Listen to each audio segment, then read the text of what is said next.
Okay, so last week po, no, natutunan natin ang story po natin last week yung tinatawag nating transfiguration. Pinagbagong anyo si Jesus. So, doon sa story po na yun, natutunan natin na tanging kay Jesus lang natin matatagpuan ang buhay na walang hanggan. No? At ang tunay na buhay. Naalala ko, few days ago, nakita ko po yung post ng Vatican, no? Ni Pope John, ano pa alam Pope ngayon? Basta si Pope, no? Yung bagong Pope, nag-post siya, no? At sinasabi niya na baguhin yung kaisipan na si Mary ay co-redeemer, no? Kasi tinatawag ng mga Catholic na co-redeemer si Mary. Sabi niya, isa lang ang redeemer, si Jesus lang. So, pag nakikita po ako ng gano'n na nakakatuwa po, no? Kasi at least, ay nakukorek na po sila, nakukorek sila. Sabi niya, sinasabi ni Pope yung katotohanan. Si Jesus lang talaga, no? Walang co-redeemer, kaya hindi po tayo magdadasal kay Mary, no? Dahil si Mary po ay tulad rin natin na tao, no? At pagdating po ng kingdom, makakasama po natin siya at makakakwentuhan. At natutunan din po natin na yung mga ibang bagay na nakikita natin, gaano man kaganda, walang kabuluhan kung wala si Jesus. So in short, in Christ alone. Dapat si Jesus yung center ng ating buhay. No? So today, titignan naman po natin kung ano ang dapat natin gawin habang inaantay natin yung kingdom. No? Meron tayong dapat gawin. No? Hindi tayo pwedeng tulog-tulog lang sa pansikan. No? Habang inaantay natin yung kingdom at glory na nakalaan sa atin. No? Kung minsan, parang meron na nga inihanda ang Diyos na sa atin ng glory. Tapos tayo, parang inaano natin, no? Hindi natin binibigyan pansin yun, no? Mas iniintindi pa natin at inuuna yung glory na gustong ibigay ng mundong ito. So, kaya ang title natin, While We Wait, habang nag-aantay. Text natin galing sa Mark chapter 9, verse 9 to 13. Simulan na natin.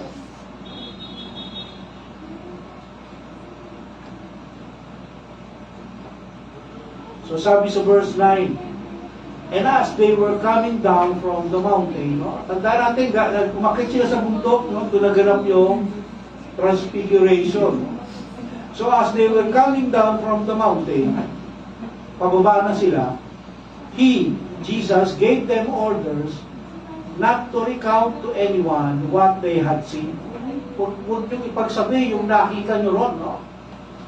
Until the Son of Man rose from the dead, hanggat hindi ako nabubuhay mag-uli. Pagkatapos, so, ibig sabihin, pagkatapos ng transfiguration, bumaba na sila, no? Sa mundo. So, siyempre, assumption natin, dahil tatlong alagad lang yung kasama ni Jesus dito, sila yung tatlong alagad? John, James, Peter, no? So, yung tatlo lang ngayon, ina-assume natin, mapagbaba nila, pag na-meet nila yung iba pang mga alagad, isi-share nila yung na-witness nila. Pero binawalan sila ni Jesus, huwag mo na sasabihin, kahit kanino, hanggang ako ay mabuhay maguli, sabi ni Jesus. So last week, tinanong natin, no? Bakit silang tatlo ang pinili? Sabi natin, dahil sila may mga gagampanan na, kasi magiging church leader sila. Kaya sila yung pinili na maka-witness ng glory ngayon. No? Ngayon, meron na naman question. Bakit kailangan pang antayin ng resurrection bago i-share sa ibang mga alagad, no? Itong tatlo na to. Bakit kailangan pag-entayin muna yung resurrection? So last week, sinagot natin, no? Sabi natin, key players yung tatlo eh. Sa establishment ng church, no? Itong tatlo na to, wala namang unique sa kanila. Walang unique sa tatlo na ito. Maliban kay Peter, no, na sinasabi natin na si Peter ay bida-bida, no? Eh bakit sila yung pinili ni Jesus, no? Matatandaan natin, no, kasama doon sa exam ng mga youth last week. Anong sinabi ni Jesus kay Peter, kay John, kay Andrew at kay James? Nung pagkatapos nila, ahon yun lang ba? Ha? Anong sinabi? I will make you fishers of men. No? Sinabi ni Jesus yun doon sa kanila apat, no? So dito sa ang kulang lang dito si Andrew. No? So ibig sabihin, dahil nga gagawin silang fishers of men, ini-equip sila ni Jesus. No? Ini-equip sila ni Jesus para sa kanilang upcoming ministry. No? Say with us today, parehas din sa ating panahon ngayon. No? The more na sumusunod tayo kay Jesus, the more na nagsasubmit tayo sa kanyang kalooban, the more na nagpo-provide si Jesus ng opportunities to grow. No? Opportunities to develop para maging Christ-like. Kasi yun ang purpose natin. To be Christ-like. No? To be Christ-like. Kaya nga, patuloy na tinuturuan ni Jesus itong mga alagad. No? Particular na itong tatlo na ito. Kasi nga sila yung inner circle, sila yung malaki yung responsibility na ibibigay ang Lord sa establishment ng church. No? Tandaan natin, God does not call the qualified. No? Kapag ang Lord mag-a-assign ng trabaho or ministry, hindi yan tatawag ng qualified. Si Hannah qualified yan. Sa yung gagawin ng Lord na hindi, no? Ang Lord tumatawag ng tao para gawing qualified. No? Sa English, He qualifies whoever He calls. Hindi yan tatawag ng qualified na. No? Tatawag yan ng hindi qualified tapos gagawin niyang qualified. Okay? Kahit ano pa ang background natin, kahit ano pa ang kakayanan natin, no? Ano pa ang nakaraan mo, yung nalalaman natin, walang ano yun, hindi yung pwedeng pumigil sa atin para gawin kung anong inuutos ng Lord sa atin. Siya bahala sa atin. Siya bahala. Kasi maraming, ayaw ko mag-Bible study kasi mahirap. Ang hirap eh, hindi ko kaya yan. No? Natatakot sila, no? Eh kaya ka nga nag-Bible study kasi hindi mo alam eh. Kaya ka nga nag-aaral kasi hindi mo alam. Kasi kung alam mo, bakit mo aaralin? No? Kasi ngayon, ang school ngayon, baliktad na, no? Ang school ngayon, pumupunta ang mga estudyante sa eskwelahan para mag-aral sa kanilang sarili, no? Hindi sila tinuturuan ng teacher. Sasabihin lang ng teacher, ito pag-aralan nyo. No, ganun lang school ngayon, napansin ko, no? Binago na nila yung sistema. Kaya ngayon, pag mahina ka, hindi ka talaga makakapasa. Kasi self-study na ngayon ng mga school. Babayaran mo lang yung pangalan nila, para pag graduate ka, nakita yung pangalan nila, o tanggap to. Kasi galing sa magandang eskwelahan. Pero yung turo, walang kwenta, no? Hindi kagaya ni Jesus, no? Si Jesus, kapag tinuruan tayo, kung ano yung dapat mong malaman, ituturo talaga sa iyo. No? Siya bahala. Kaya ganun din ang ginagawa ni Jesus sa tatlo na to, na alagad. No? Kay Peter, John, and James. No? Kasi bibigyan niya ng assignment itong 3 na to para sa kingdom program, no? Ang tanong, bakit after resurrection pa? Bakit hindi pa ngayon pwede ipagsabi kung ano yung na-witness nila? Kasi, kung ipagsasabi na nila ngayon, no? Baka magulo o maguluhan yung gospel. No? Baka maging magulo yung gospel. Tandaan natin, wala pa sa kanila yung Holy Spirit. No? At ang Holy Spirit, ang siyang nag-translate sa atin ng kalooban ng Diyos.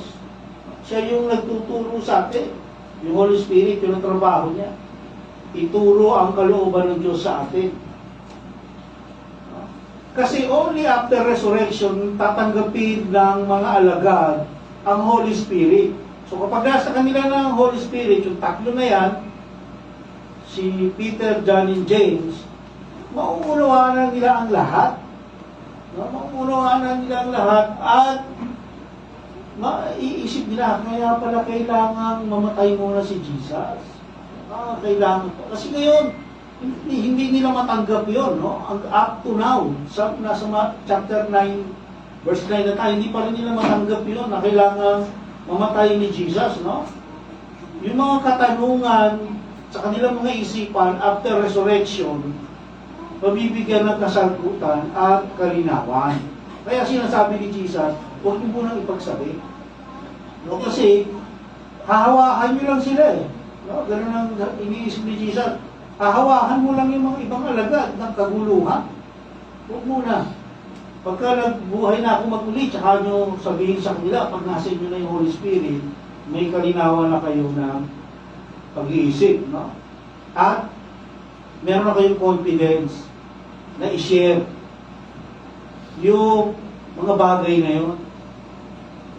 No? Kasi mahalaga yun, no? Yung confidence kapag may share ka. Mahalaga yun. Kailangan, kaya nga dapat equip tayo. No? Para meron tayong confidence to share. Hindi mo kasi pwedeng ituro yung isang bagay na hindi mo alam. No? O nauunawaan, paano mo ituro yung isang bagay na hindi mo alam? O nauunawaan. No? Meron na ba kayo nakakita ng, meron akong nakita ng gano'n. At, napakahirap ko, paano mo ituro yung isang bagay na hindi mo alam? Kaya tayo dito sa church, meron tayong equipping. No? Ini-equip natin as much as possible lahat. Kaya lang iba, ayaw nila ma-equip. So wala na akong magagawa, no? Pero hanggat maaari gusto ko ma-equip lahat kasi yun ang tama. Paano mo ma-share? Paano ka makapag-share kung hindi ka equip? No? Kasi pag nag-respond sa iyo yung sinisharean mo, tinanong ka. Hindi ka equip, kakamot ka lang ng oras eh. Isa nga, hindi ko alam yung tanong mo. Paano mo mag-share kung hindi mo kaya sagutin yung tinatanong sa'yo? Kaya dito meron tayo equipping. Isa yun sa ating mission and vision. Kasama yun sa ating mission and vision. To equip the saints. No? Kaya nga every Thursday at Sunday, meron tayong equipping na nagaganap. No? Sayang nga yung Wednesday, hanggang ngayon pending pa rin. No? Pero equipping din yun sana. No? At ang purpose nun ay para maging handa tayo at confident to share. Kasi mahirap, huwag natin gagawin yung pag may nagtanong sa'yo, hindi mo alam, mag-iimbento ka ng sagot. Pananagutan mo sa Lord yun. No? Huwag natin gagawin yun. Yung hindi natin alam yung tinanong sa atin, tapos gusto mo ipakita na marunong ka, iimbento ka ng sagot. No, huwag natin gagawin yun. Maigi pa sabihin mo, sorry, hindi ko alam. Kesa mag-iimbento tayo na sagot. Verse 10, and they seized upon that statement. Sumunod sila, arguing with one another what rising from the dead meant. Makita natin, no? Hindi pa rin nila naunawaan talaga. Nag-argue pa rin sila. No? Bagamat sumunod sila, pero meron pa rin silang katanungan, no? Sumunod sila. Hindi kagaya ng mga natatanda natin, no? Kung babalikan natin yung mga unang mga chapters natin, no? Yung ibang mga pinagaling ni Jesus, binilinan niya, huwag mo yung pagsasabi. Pero dahil sa sobrang excitement ng mga pinagaling niya, ikinuwento pa rin, no? Hindi nila napigilan yung sarili nila sa excitement, no? Pero sila, sabi, and they ceased, no? Sinunod nila yung tagubili. So, makikita natin na sa kabila ng revelation sa kanila ni Jesus, struggle pa rin silang maunawaan. Ito, kadalasan, na-experience talaga ito ng mga bagong mananampalataya. Struggle pa rin sila. Hindi nila maunawaan bakit kailangan mag-suffer ni Jesus.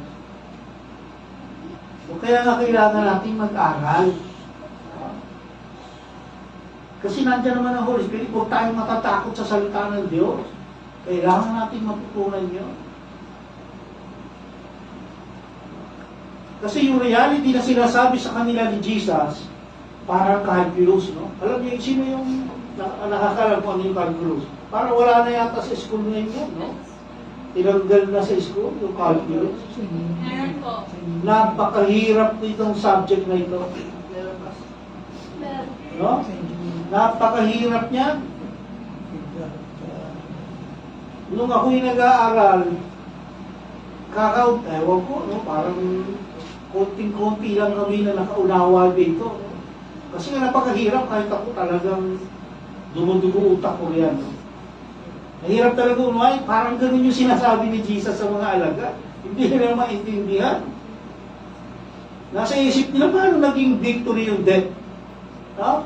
Paano naging victory yung death? Yung naririnig nila sa Messiah, kay Jesus, at yung sinasabi ay yung naririnig nila tungkol sa Messiah, at yung sinasabi ngayon ng Messiah ay completely different. Magkaiba. No? Magkaiba yung sinasabi ni Jesus ngayon sa kanila kaysa sa mga narinig nila. No? Yung tinuro sa kanila. Kasi ang mga Hudyo kasi, pag edad sila ng 3 years old, sinisimulan ng idoktrinahan. Kaya matindi yung doktrina yan. Siguro yung mga Muslim, ganun din, no? Kaya yung doctrine nila, matindi. Dito sa atin, umabot na ng 20 years old, hindi kilala kung sino si Jesus. Hindi kilala kung paano namatay si Jesus. No? So, sa kanila, kaya makikita niyo yung mga Muslim, ang tindi ng, no? Ng doktrina niya. Talaga i-offer nila yung buhay nila. Dahil yung sa doctrine. Ganon din ang mga Hudyo, nakita niyo hanggang ngayon. Talagang pinangahawakan nila yung kanilang itinuro sa kanilang mga eskriba. Kaya nagtanong sila, mga alagad, tungkol sa eschatology or end of times. No? Eschatology, study of the end of times ang ibig sabihin yan. No? Parang yung biology, study of animals, no? And human, no? Pero laging logi sa huli, no? Logos. Ang ibig sabihin kasi ng logi or logos, study. Tandaan niyo yan. Biology, study of bio.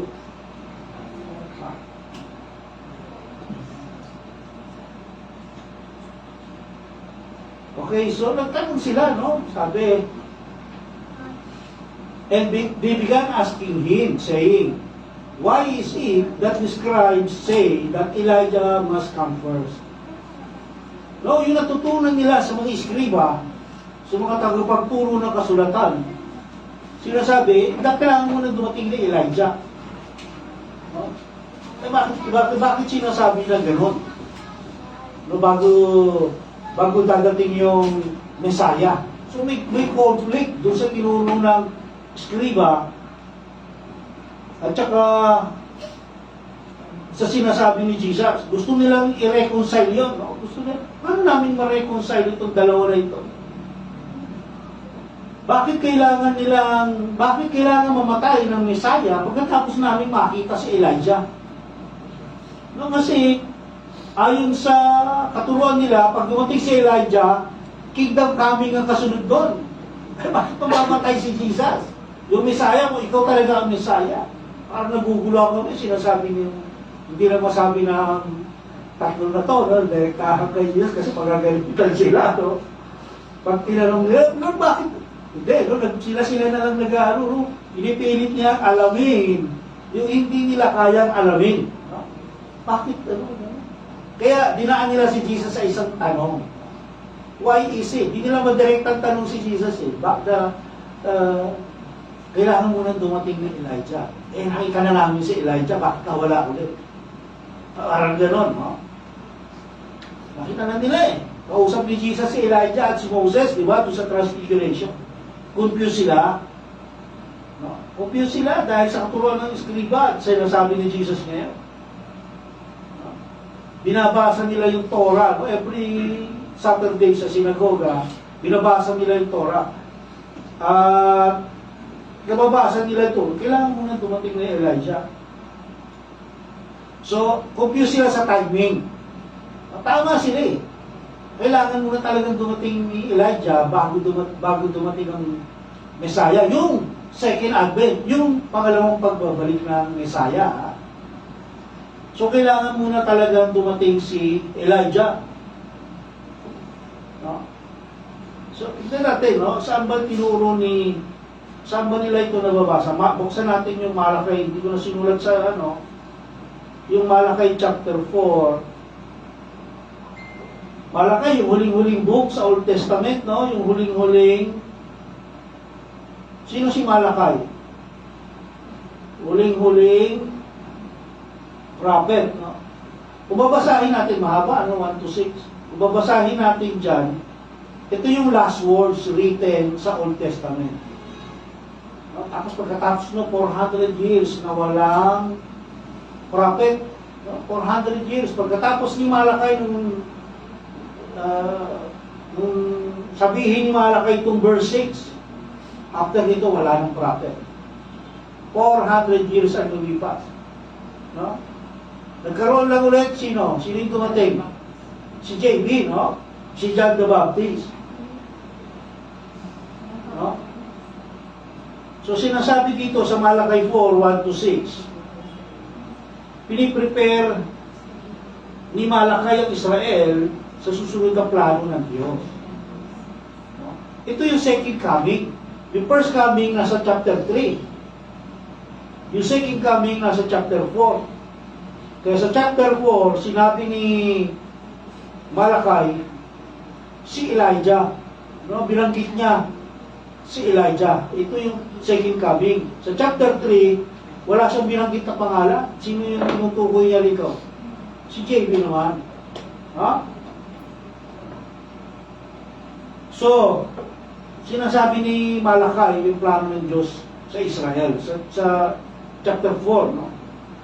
Sinasabi din ni Malakay dito na mayroong day of judgment, which is yung tribulation period, no? At sinasabi din ni Malakay na kung sino man ang mananampalataya sa Diyos ay papasok sa kingdom pagkatapos ng panahon ng judgment, which is the 7 years tribulation. At para makapasok ang Israel sa kingdom na ito, kailangan nilang alalahanin ang mga kautusan ni Moses na ibinigay ng Diyos. Yung Torah, yung 613, hindi yung 1,500. Sa 1,500, may dagdag na yun. At part nun, ay yung antayin ng pagbabalik ni Elijah. No? Dahil nakita nila si Elijah sa Transfiguration, kaya naalala nila ito. No? Naalala nila ang katuruan ito. Kaya nag-trigger yung question.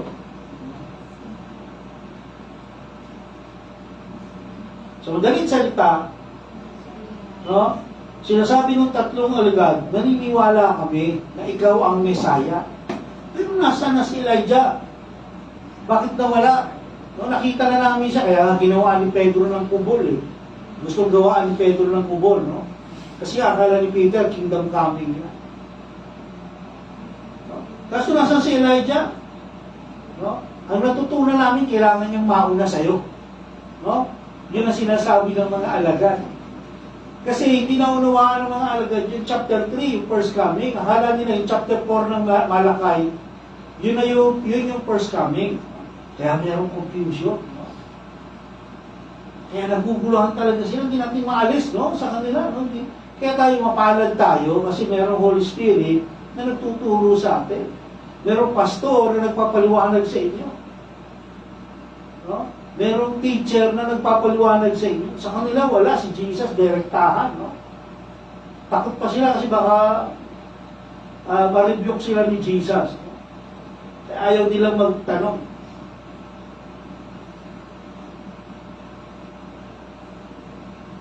Kaya nga nung nagbabautismo si JB, natatandaan ba natin, si John the Baptist? Di ba tinanong siya ng mga eskriba, ikaw ba si Elijah? Di ba tinanong siya, no? Nagpasubo yung mga eskriba ng mga tao para tanungin si JB, ikaw ba si Elijah? Ano sinagot ni JB? Hindi ako si Elijah. Kasi parehas yung kanilang, si Elijah, si JB at si Elijah, parehas yung kanilang ministry, no? Kaya sa kaguluhan sa confusion ng mga alagad dito, ang problema timing. Timing.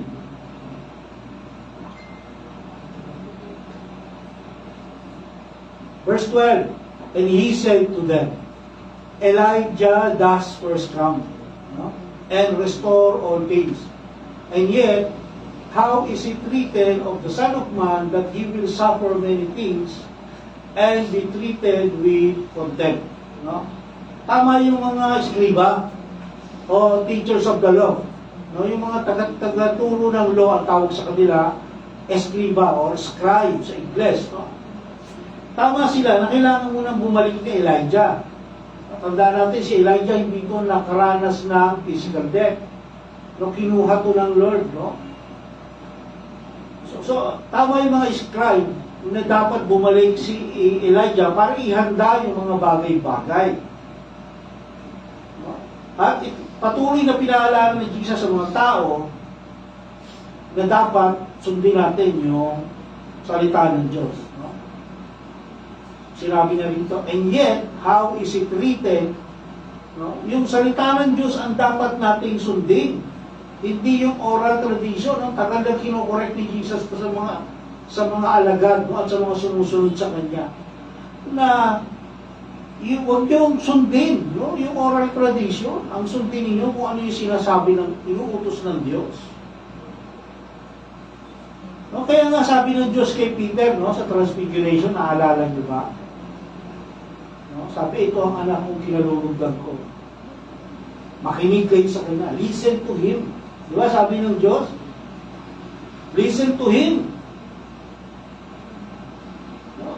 Yun ay to clarify sa mga alagad na para maunawaan nyo yung full redemption o yung plano ng Diyos sa pagliligtas at sa kingdom coming, para maunawaan nyo, kailangan makinig kayo sa itinuturo ng Diyos. No? Sa tinuturo ni Jesus. Kaya sabi ng Lord, this is my son to whom I am well pleased. Sabi niya, listen to him, sabi niya kay Peter. Pakinggan niyo si Jesus para maunawaan niyo. Huwag sa katuruan ng mga tao o sa kanilang palagay. No? Huwag sa katuruan ng mga eskriba, yung mga palagay ng mga eskriba. No, ito malaking problema to sa panahon natin. Ang laking problema nito. No? Sa panahon natin ngayon. Kasi sa kabila ng napakalinaw na sinasabi ng Bible, ano, example na lang natin sa salvation, na salvation is by grace alone, sabi ng Ephesians 2. Marami pa rin nagtuturo na salvation by works. Kasi nga, hindi yung scripture ang pinakikinggan nila, kung hindi yung sinasabi ng iba, yung mga ipinasa ng mga naunang mga tagapagturo, pasa-pasa, saling-lahi, pasa-pasa. Yun ang pinaniniwalaan nila, at saka yung palagay nila, palagay ko, meron akong ano. meron ako part sa salvation. Kasi kung hindi ko tatanggapin, ay hindi ako masisave. So may part ako. So dahil yun sa kanilang palagay at dahil sa kanilang itinuro, kaya nami-misinterpret, no? Nagkakamali sa doctrine of grace, no? Doctrine of salvation. Kaya nga si Jesus na-overlook ng mga Hudyo. Diba nireject siya? Kasi mali yung katuruan eh. Na itinuro ng mga eskriba sa mga Hudyo. No? Kaya nga nung nagbabautismo si John the Baptist sa Jordan, no? Nagpapunta na yung Supreme Court nila, no? Yung mga Pariseo at eskriba, pinapunta na. Yung tanong niyo kung si Elijah na yan. Kasi kung si Elijah na yan, ibig sabihin, darating na yung Messiah. Yun ang pagkakaalam nila. Hindi nila naunawaan na yung Malakay 3, Malakay 4, magkaiba yun. First and second advent, dalawang beses, darating si Jesus. No? Tapos itinuturo din itong mga scriba na ito, na yung Messiah, magiging militant conqueror kasi under oppression sila ng Roma. No? Yun ang tinuro sa kanila, na militant conqueror ito. Kaya nung namatay si Jesus, disappointed sila. Hindi sabi, hindi yun ang Messiah, namatay eh. No? Hindi nila naunawaan. Kasi ang Messiah, alam ko, kalalayahan tayo sa Roma. So, yun ang pagkakaintindi nila. O kaya sinasabi ni Jesus sa tatlo na to, yung natutunan nyo about end of times, tama, kailangan dumating si Elijah muna. Pero tinuturo din ng scripture na kailangan din mag-suffer ng Messiah. No, kailangan niya mag-suffer. Kailangan siyang hamakin. Paano darating yung salvation kung hindi magaganap yan? No? Sinasabi ni Jesus sa kanila. At sinasabi rin sa kanila ni Jesus, hindi kayo pwedeng mamili. Kahapon, naalala ko yung devotion ng music team. No? Nabanggit namin doon yung cherry picking. Ibig sabihin, namimili lang sila kung anong gusto nila paniwalaan at sundin. So sinasabi ni Jesus to sa mga alagad na hindi nyo pwedeng piliin kung ano lang yung gusto nyo. Hindi nyo pwedeng piliin kung ano yung gusto nyo paniwalaan. Hindi nyo pwedeng piliin kung ano yung masarap sa tenga nyo. No? Full counsel, tawagin. Buo, lahat ito, from Genesis to Revelation. Dapat maniwalaan natin. Dapat sundin natin. Hindi yung, ito lang susundin ko. Kasi favorable to sa akin. Ayan, hindi ko susundin kasi hindi yung favor sa akin. Hindi ganon. Hindi ganon. Yun din ang tinuturo ni Jesus dito. Naniwala kayo na si Elijah darating muna. Tama. Pero, maniwala rin kayo na kailangan mag-suffer ng Messiah. No? Again, maraming complication ng ganito ngayon. No? Pinipili lang nila kung anong gusto nilang sundin at paniwalaan. Yung favorable lang sa kanila. Mabigat, nagdadagdag pa sila ng tradition na favorable din sa kanila. At sasabihin pa nila, inuutos yun ng Diyos. No? Parang yung mga religious leaders sa panahon ni Jesus, no? Yung 613 na kautusang ibinigay kay Moses, ginawang 1.5 ng mga religious leaders, dinagdagan nila. No? Hindi nila binawasan, pero dinagdagan naman nila. Nung mga favorable sa kanila. Kaya yun ang isa sa mga ginagawa ni Jesus sa kanyang ministry. Kinukorek niya lahat yun. At sinasabi ni Jesus, bago dumating yung glory ng kingdom, meron munang suffering na dapat maganap.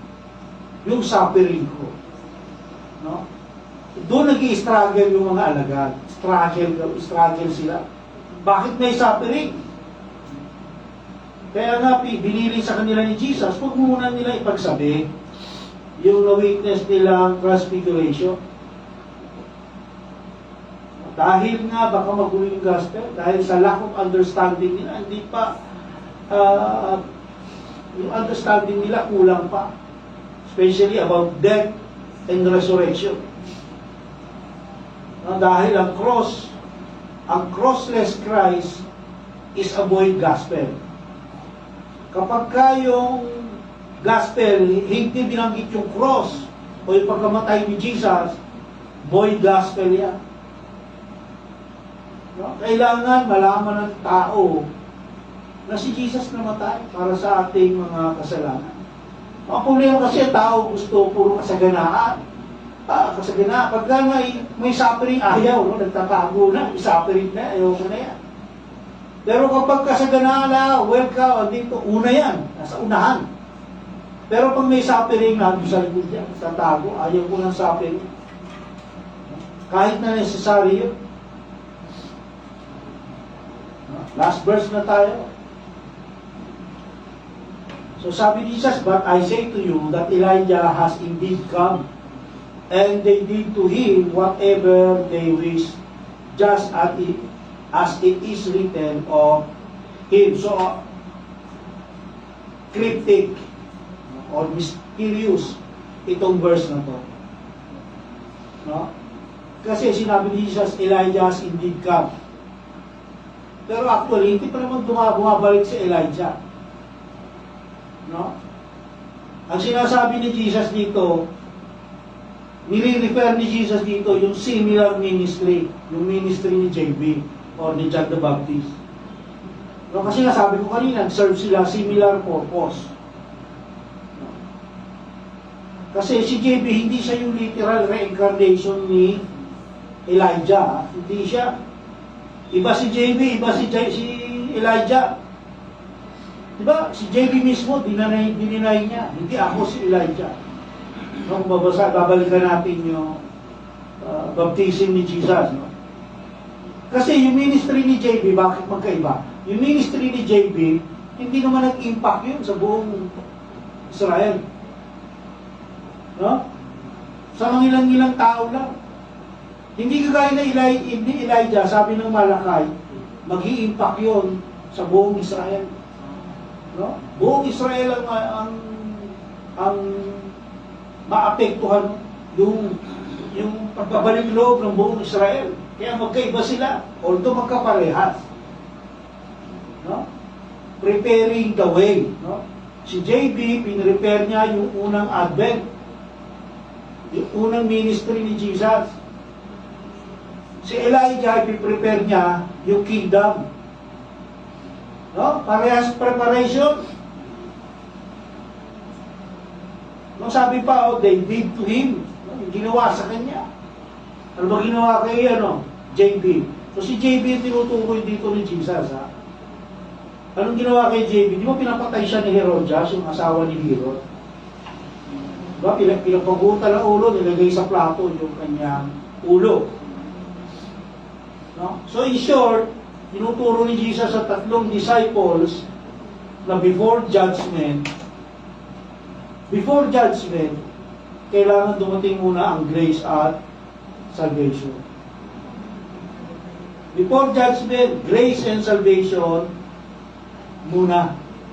Yun ang tinuturo ni Jesus sa kanila.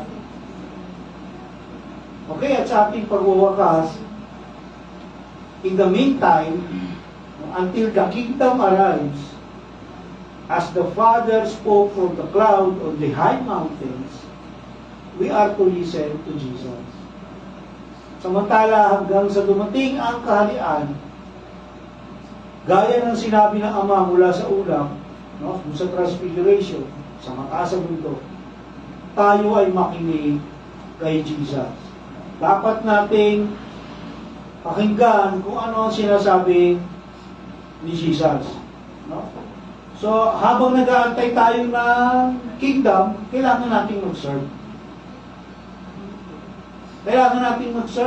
Kailangan nating kumilos. Hindi pwedeng tulog tayo sa pansika. Maniwala kayo, pag tinanong kayo ni Jesus doon, hindi kayo makakasagot kung kayo tulog sa pansika. No? Huwag tayong maghihing, anong klase Christian yun? Yung okay na yung maligtas? Casual Christians. No? Huwag tayong maging casual Christians. Huwag tayong matulog sa pansitan habang nag-aantay tayo. Tinitignan ng Lord kung tayo ay naging tapat sa Kanya araw-araw. Tinitignan ng Lord yan kung tayo nagiging tapat sa Kanya. Huwag nating intindihin kung ano yung magiging result. Ang mahalaga, gawin mo yung part mo. No? Gaya sa evangelism, ay sa trust giving, no? Okay lang kung i-reject, okay lang, mahalaga, nag-i-effort ka. No? Natatandaan nyo. Kahit i-reject nila yung tracts, okay lang. Mahalaga, nag-i-effort tayo. Kung ano na nila yun. Kumbaga, hindi na, wala na tayo pananagutan doon dahil ginawa natin yung dapat natin gawin. No? Kasi at the end, tatanungin tayo ng Lord, naging tapat ba kayo sa proclamation ng gospel? O nag-compromise kayo? No? Ng ilang mga bagay? Tatanungin tayo ng Lord niya. Pag nakita natin siya doon. Wala exempted. Ay Lord, maunawaan na ako ng Lord. Huwag natin sasabihin yan. Maunawaan tayo ng Lord. Either you obey or disobey. Walang ano dyan, maybe. Maunawaan ako ng Lord. Pag sinabi mo yan, pag totoo yan, ay ang daming maunawaan ng Lord ang lahat. Kaya maaaring dumanas tayo ng suffering, no? While serving God. Maaari yun. Kaya nga sabi ko sa inyo, kailangan natin mag-suffer, kailangan natin mag-sacrifice. Tulong ko sa inyo yan. Na kailangan natin ng suffering, kailangan natin mag-sacrifice while serving God. Habang naglilingkod tayo sa Lord. At bagaman magsasuffer tayo, bagaman magsasacrifice tayo, lahat yan merong reward na nakabang. No? Lahat yan ma-reward sa kingdom. No, kung alam niyo lang, no, yung mga nag-aaral sa Revelation, halos matatapos na kami, no? So, yung mga nag-aaral ng Revelation, nakita namin kung ano ang buhay sa kingdom. Kaya, walang sinabi itong, kahit na yung mga milyonaryo dito, walang sinabi. Kaya, while we wait, no, title natin, while we wait, we need to serve, no? We need to serve while we wait. We need to listen to Jesus while we wait. Okay, habang nag-aantay tayo sa kingdom, kailangan natin mag-serve sa Lord. Kailangan natin pakinggan si Jesus. No? Hindi pwedeng habang nag-aantay ka, tulog lang na. Buti ng kingdom, baka magulat ka. Mabuti kung makakapasok ka pa ng kingdom. Kung mabigat, bakit ka makapasok ng kingdom? Iba yung mapasukan mo. Okay?